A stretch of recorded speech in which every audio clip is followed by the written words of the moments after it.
চুয়াডাঙ্গা আমরা যখন পৌঁছেছি, চুয়াডাঙ্গা একটা সম্ভাবনাময় একটি জেলা, কিন্তু দুঃখের বিষয় এই চুয়াডাঙ্গাতে এখনো পর্যন্ত অবকাঠামোগত যে ধরনের উন্নয়নের প্রয়োজন ছিল সে ধরনের দৃশ্যমান অবকাঠামোগত উন্নয়নের কোনো দৃশ্যত কোনো পরিস্থিতি এখনো তৈরি হয়নি। প্রিয় চুয়াডাঙ্গাবাসী, আপনারা দেখেছেন, আপনারা জানেন, একটা জাতি, একটা সমাজ দৃশ্যত পট পরিবর্তনের জন্য, উন্নয়নের জন্য শিক্ষা প্রতিষ্ঠানের কোনো বিকল্প নেই। কিন্তু দুঃখজনক বিষয়, চুয়াডাঙ্গাতে উল্লেখযোগ্য কোনো শিক্ষা প্রতিষ্ঠান এখনো পর্যন্ত তৈরি হয়নি। চুয়াডাঙ্গার যে সব শিক্ষা প্রতিষ্ঠান রয়েছে, পর্যাপ্ত সুযোগ সুবিধা এবং বরাদ্দের অভাবে এখনো পর্যন্ত উল্লেখযোগ্য শিক্ষা প্রতিষ্ঠান এখনো পর্যন্ত রূপান্তর হতে পারেনি। সেই জায়গা থেকে আমাদের প্রত্যাশা থাকবে এই অন্তর্বর্তীকালীন সরকার এবং পরবর্তীতে যারাই আসবে এই চুয়াডাঙ্গাকে অবশ্যই উন্নয়নে প্রাধান্যের জায়গায় নিয়ে আসতে হবে। প্রিয় চুয়াডাঙ্গাবাসী, আপনারা দেখেছেন চুয়াডাঙ্গা একটা জেলা শহর, একটা জেলা শহরে আমাদের মাত্র 50 শয্যা বিশিষ্ট একটা হসপিটাল রয়েছে, মাত্র 50 শয্যা বিশিষ্ট। এখানে আইসিইউ রয়েছে, এখানে উচ্চ চিকিৎসা যে সরঞ্জাম রয়েছে, কিন্তু দুঃখজনক বিষয় সেগুলো পরিচালনার জন্য কোনো ধরনের লোকবল নেই। আমাদের আহ্বান থাকবে চুয়াডাঙ্গার এই যে স্বাস্থ্য খাত, সেটা উন্নয়নের জন্য, সেটাকে আধুনিকায়নের জন্য দ্রুততম সময়ের জন্য প্রয়োজনীয় ব্যবস্থা নেবে। প্রিয় চুয়াডাঙ্গাবাসী, আপনারা জানেন এই সীমান্তবর্তী এই জেলাটির খুব পাশেই আমাদের এই যাকে আমরা পালাতে বাধ্য করেছি সেই আপা কিন্তু আপনাদের সীমান্তের পাশেই রয়েছে। উনি সীমান্তের পাশে থেকে মাঝে মাঝে আমাদেরকে ভয় দেখান, উনি নাকি টুপ করে উনি নাকি ঢুকে পড়বে। আপনারা জানেন এই যে সীমান্তের কাছাকাছি আপনারা যারা আছেন, টুপ করে যদি ঢুকে পড়তে হয় তাহলে আপনাদের উপর দিয়ে ওনাকে ঢাকায় প্রবেশ করতে হবে। এবং আমরা বিশ্বাস করি চুয়াডাঙ্গাবাসী জুলাই গণঅভ্যুত্থানে যে ধরনের অপ্রতিরোধ্য দেওয়াল তুলে রেখেছিল, এই ফ্যাসিবাদ পুনর্বাসনের ক্ষেত্রে, এই ফ্যাসিবাদ পুনর্বাসন ঠেকাতে সে ধরনের অপ্রতিরোধ্য আমাদের ঐক্য এই চুয়াডাঙ্গার মধ্যে সবসময় বিদ্যমান থাকবে। প্রিয় চুয়াডাঙ্গাবাসী, আপনারা দেখেছেন আমাদের বিগত যে 3টা নির্বাচন ছিল, এই 3টা নির্বাচনে কেউ ভোট দিতে পারে নাই। কেউ ভোট দিতে পারে নাই বললে ভুল হবে। ভোট যারা দিয়েছে তারা আবার 30-40টা করে দিয়েছে, আবার যারা দিতে পারে নাই তারা একটাও দিতে পারে নাই। এবং দিনের ভোট এই রাতে করার রূপকার হিসাবে, এই যে মিডনাইট ইলেকশনের রূপকার হিসাবে খুনি শেখ হাসিনা ইতিহাসে সবসময় তার নাম লিপিবদ্ধ থাকবে। আমরা দেখেছি 18-এর নির্বাচন, 24-এর দামি নির্বাচন, আমাদের গণতন্ত্রকে কিভাবে টুটি চেপে হত্যা করেছে এই খুনি শেখ হাসিনা। আমরা দেখছি এই তরুণ প্রজন্মের মধ্যে এক ধরনের রাজনৈতিক আকাঙ্ক্ষা তৈরি হচ্ছে। আমরা দেখেছি আমাদের প্রবীণ যে নেতৃত্ব রয়েছে, এই প্রবীণ নেতৃত্ব আমাদের তরুণ প্রজন্মের ভাষা বুঝতে তারা ব্যর্থ হয়েছে, আমাদের তরুণদের মনস্তত্ত্ব বুঝতে তারা ব্যর্থ হয়েছে, আমাদের তরুণদের কথা তারা বুঝতে ব্যর্থ হয়েছে।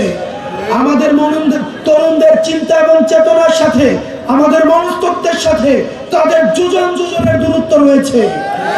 প্রবীণরা যেখানে চিন্তা করে মোবাইল চালানোই হচ্ছে ধ্বংসের কারিগর, আমরা দেখেছি এই সোশ্যাল মিডিয়ার মাধ্যমে আমাদের এই যে গণঅভ্যুত্থানের সেটার সূতিকাগার তৈরি হয়েছিল। প্রিয় সহযোদ্ধা, আপনাদেরকে মাথায় রাখতে হবে আমাদের তরুণ প্রজন্মের মধ্যে যে রাজনৈতিক সচেতনতা তৈরি হয়েছে, যে অকত ভয় আমাদের মধ্যে একটা নেচার তৈরি হয়েছে, সেটা আমাদেরকে ধারণ করতে হবে, সেটা আমাদেরকে ধরে রাখতে হবে। প্রিয় সহযোদ্ধা, আপনারা দেখেছেন আমাদের প্রবীণ যে রাজনীতিবিদরা তারা ছিলেন আপোষকামী। আমরা দেখেছি, আমাদের কাছে খবর আছে তারা গত 3টা নির্বাচনে খুনি শেখ হাসিনার সাথে আপোষ করেছে। কারা খুনি শেখ হাসিনার আওয়ামী লীগের সাথে ব্যবসায়িক সম্পর্ক ছিল, কাদের আওয়ামী লীগের সাথে আত্মীয়তার সম্পর্ক ছিল, এই জিনিসগুলো কিন্তু আমাদের জানা রয়েছে। সুতরাং আপনারা যারা আওয়ামী লীগের বিচারবাদ দিয়ে আওয়ামী লীগের পুনর্বাসনের জন্য চিন্তা করছেন, আপনারা এই তরুণ প্রজন্মের সাথে আপনারা দালালি করছেন।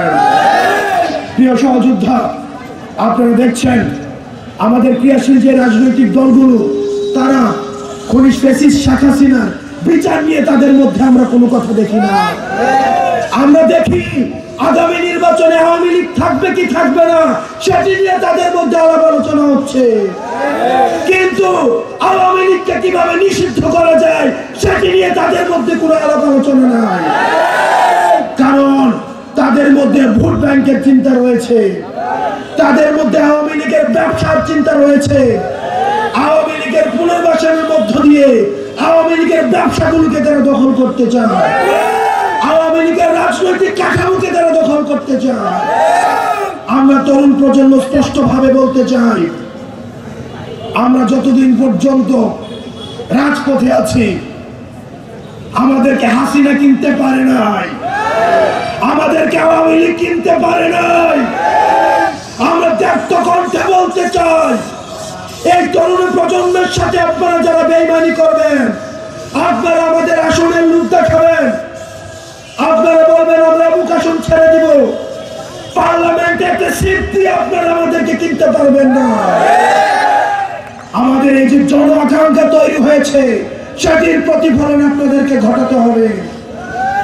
এই তরুণ প্রজন্মের ভাষা বুঝুন। আমরা বলতে চাই, প্রবীণ রাজনীতিবিদ আপনারা যারা রয়েছেন, আপনাদের অভিজ্ঞতা রয়েছে, আপনাদের ত্যাগ রয়েছে। গত 16 বছর ধরে আমরা দেখেছি আপনাদের নির্যাতন এবং নিপীড়নের মধ্য দিয়ে যেতে হয়েছে। প্রবীণদের যে অভিজ্ঞতা এবং নতুনদের যে ভয়হীন মনোভাব, এই দুইটার মিথস্ক্রিয়ায় 24 পরবর্তী বাংলাদেশ বিনির্মাণ করতে হবে। ক্ষমতামুখী না হয়ে আপনারা জনতামুখী হন। আপনারা যতক্ষণ পর্যন্ত জনতামুখী হবেন, তরুণ প্রজন্ম আপনাদেরকে সঙ্গ দিবে। প্রিয় দেশবাসী, আপনারা জানেন এই জুলাই গণ অভ্যুত্থানের পূর্বে হতো, আমরা এই তরুণ প্রজন্ম প্রশাসনিক সংস্কার চাই, আমরা এই বিচার ব্যবস্থার সংস্কার চাই, আমরা নির্বাচনের সংস্কার চাই। আমরা যদি নির্বাচন কমিশন, আপনারা দেখেছেন নির্বাচনের আগের রাত্রে ওসিকে কিভাবে কিনে ফেলা হয়, ইউনুকে কিভাবে কিনে ফেলা হয়, ডিআইজি রেঞ্জকে কিভাবে কিনে ফেলা হয়। আপনারা শুধু নির্বাচন কমিশনের সংস্কার দিয়ে আপনারা কি করবেন, আগের রাতে ওসি দাঁড়ায় থেকে হচ্ছে ভোট ডাকাতি করবে। সুতরাং পুলিশের সংস্কার প্রয়োজন, পুলিশকে গণমুখী হতে হবে। আমরা পুলিশ ভাইদেরকে আহ্বান জানাবো, আমরা আপনাদের ত্যাগ তিতিক্ষাকে সম্মান জানাই। সব পুলিশ হারুন না, সব পুলিশ বেঞ্জিন না। আমার ভাইদের মধ্যেও পুলিশ রয়েছে, আপনাদের মধ্যেও পুলিশ রয়েছে। আমরা আপনাদেরকে ধারণ করতে চাই। দয়া করে আপনাদেরকে অনুরোধ করব, হাসিনার পথকে আপনার অনুসরণ করার প্রয়োজন নাই, আপনারা ক্ষমতা কাঠামোকে অনুসরণ করার প্রয়োজন নাই। আপনারা যে শপথ নিয়ে মানুষের সেবা করতে এসছেন, আপনারা সেই সেবাটি করুন। আপনারা যদি মনে করেন কোন রাজনৈতিক দলের দালালি করবেন, তাহলে আরুনকে যেভাবে দেশ থেকে পালাতে হয়েছে, বেনজিরকে যেভাবে দেশ থেকে পালাতে হয়েছে, জনগণ যেভাবে ছুঁড়ে ফেলেছে, তাহলে কিন্তু আপনিও সেই কাতারে লিপিবদ্ধ হবেন।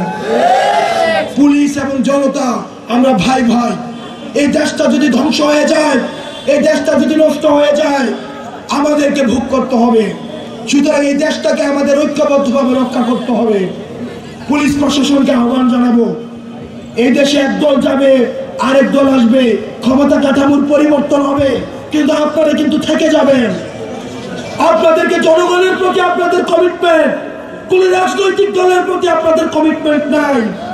সুতরাং জনমুখী হন, কোন রাজনৈতিক দলের মুখী হয়েন না। রাজনৈতিক দল আপনাকে সেফ দিতে আসবে না, জনতা হচ্ছে আপনাকে সেফ গার্ড হিসেবে পালন করবে। প্রিয় সহযোদ্ধা, আওয়ামী লীগ নিয়ে যে আলাপটি উঠছে আমাদের জাতীয় পর্যায়ে, আওয়ামী লীগ আগামী নির্বাচনে আসবে কি আসবে না, আওয়ামী লীগ নির্বাচনে আসবে কি আসবে না, আওয়ামী লীগ পলিটিক্যালি ফাংশন করবে, এই আলাপ আলোচনা অনেক পরে। আগে খুনি হাসিনার বিচার নিশ্চিত করতে হবে, আগে ওবায়দুল কাদেরের বিচার নিশ্চিত করতে হবে, আগে আসাদুজ্জামান খান কামালের বিচার নিশ্চিত করতে হবে, আওয়ামী লীগের কমিটির লিস্ট ধরে বিচার নিশ্চিত করতে হবে, যারা বাক স্বাধীনতা হরণ করেছে তাদের বিচার নিশ্চিত করতে হবে, তারা জুলুম কাম করেছে তাদের বিচার নিশ্চিত করতে হবে। আগে তাদের বিচার নিশ্চিত করা হবে, তারপরে আলোচনা আসবে যে আওয়ামী লীগ পলিটিক্যালি ফাংশন করবে কি করবে না। বিচারের পূর্বে যারা আওয়ামী লীগকে রাজনীতিতে দেখতে চান, আমরা স্পষ্টভাবে বলতে চাই, আপনারা যারা জুলাই গণঅভ্যুত্থানে আমাদেরকে দেখেছেন, আমাদের হারানোর কিছুই নাই, ছাত্র জনতার হারানোর কিছুই নয়। স্পষ্টভাবে বলতে চাই, নির্বাচনে আওয়ামী লীগ আসবে কি আসবে না সেই আলাপ বাদ দিয়ে আওয়ামী লীগের বিচার নিশ্চিতের জন্য প্রত্যেকটি রাজনৈতিক দল থেকে আপনারা আলাপ তুলুন। আপনারা যদি আওয়ামী লীগের বিচারকে পাশ কাটিয়ে আপনারা যদি নির্বাচনের জন্য আওয়ামী লীগকে নিয়ে আসতে চান, তাহলে আমরাও আপনাদেরকে সন্দেহের চোখে দেখি। প্রিয় সহযোদ্ধা, আপনারা জানেন এই 5ই আগস্ট পরবর্তী সময়ে বাংলাদেশে এখনো পর্যন্ত কিন্তু ষড়যন্ত্র থেমে নাই, বিদেশ থেকে ষড়যন্ত্র করা হচ্ছে। আপনারা জানেন এই দীর্ঘ সময়ে আমাদের দেশের টাকা পয়সা লুট করে আওয়ামী লীগ বিদেশে পাচার করেছে। আওয়ামী লীগ লক্ষ লক্ষ কোটি কোটি টাকা বিদেশে পাচার করেছে। আওয়ামী লীগ প্রতিনিয়ত এই দেশে ষড়যন্ত্র করার জন্য বিদেশে বসে তারা এইসব ফায়দা উঠবে। আপনাদের কাছে অনুরোধ থাকবে, কোনো বিদেশি ষড়যন্ত্রে আপনারা ফাঁদে পা দেওয়ার দরকার নাই। আমাদেরকে ঐক্যবদ্ধ থাকতে হবে এবং যে রাজনৈতিক দলগুলো রয়েছে আমরা আপনাদেরকে অনুরোধ করব, এই রাজনৈতিক বিভাজন এই ফ্যাসিবাদের পথকে ফ্যাসিবাদ পুনর্বাসনের পথকে প্রশস্ত করে দিবে। আপনার আমার রাজনৈতিক বিভাজন আপনার জন্য কল্যাণকর নয়, আমাদের জন্য কল্যাণকর নয়, এটি থেকে ফায়দা লুটবে আওয়ামী লীগ। সুতরাং রাজনৈতিক বিভাজনে না গিয়ে আমাদের আওয়ামী লীগের পুনর্বাসনের প্রশ্নে আমরা ঐক্যবদ্ধ থেকে তারা যেন আর পুনর্বাসিত না হতে পারে সেই জায়গায় ঐক্যবদ্ধ থেকে পরবর্তী বাংলাদেশ বিনির্মাণ করবো আমরা। প্রিয় সহযোদ্ধা, আপনারা জানেন চুয়াডাঙ্গাতে আপনাদের গর্ব করার মতো সন্তান ইউনিভার্সিটিতে ফার্স্ট ইয়ারে পড়তে দেখেছি। মানুষ যখন ভয়ে কথা বলতো না, মানুষ যখন কায়দা করে বেঁচে থাকতো, ঠিক সেই সময় দেখেছি আপনাদের চুয়াডাঙ্গার আমলডাঙ্গার সন্তান মোল্লা এহসান ভাই ঠিক তখনও এই ফ্যাসিবাদের চোখে চোখ রেখে কথা বলতো। আপনাদের এই চুয়াডাঙ্গাতে মোল্লা এহসান ভাইয়ের মতো আপনাদের গর্ব করার মতো সন্তান রয়েছে। আমরা তার পিছনে পিছনে আমরা রাজনীতি করেছি, তার নেগেটিভের পিছনে পিছনে আমরা বাস্তবায়ন করার জন্য আমরা রাজনীতি করেছি। আপনাদের পাশে কুষ্টিয়াতে রয়েছে আমাদের বাড়িনি, আমাদের ডিবিতে যাকে ধরে নিয়ে যাওয়া হয়েছিল, আওয়ামী লীগের চোখে চোখ রেখে সব সময় এই ফ্যাসিবাদীর পুরো আমলে যে লড়াই করে গিয়েছে আমাদের নুসরাত তাবাসসুম। এই চুয়াডাঙ্গা কুষ্টিয়া পরবর্তী বিনির্মাণের জন্য তাদের থেকে আপনাদের পরামর্শ নিতে হবে। প্রিয় চুয়াডাঙ্গাবাসী, আপনাদের শিক্ষার্থীদেরকে ঐক্যবদ্ধ থাকতে হবে। বিভিন্ন ষড়যন্ত্র হচ্ছে চারিদিকে, আপনারা দেখেছেন গতকাল ঢাকায় ষড়যন্ত্র হয়েছে। আপনারা শিক্ষার্থীরা যদি বিভক্ত হন, আপনাদের কাছে প্রশ্ন রাখতে চাই, আমাদের বিভক্তিতে কাদের লাভ? আমাদের এই বিভক্তিতে কাদের লাভ? এই ফ্যাসিবাদী আওয়ামী লীগের লাভ। আমরা যখন বিভক্ত হব তাদের পুনর্বাসনের পথ খুলে যাবে। সুতরাং আওয়ামী লীগের পুনর্বাসনকে ঠেকাতে, ছাত্রলীগের পুনর্বাসনকে ঠেকাতে আমাদের ঐক্যবদ্ধ থাকতে হবে। প্রিয় দেশবাসী, আমাদের অতীতের যে ধরনের ভাবাদর্শিক যে সংঘর্ষগুলো রয়েছে সেগুলিকে পাশ কাটিয়ে আমরা একটি সার্ভিস ওরিয়েন্টেড বাংলাদেশ দেখতে চাই।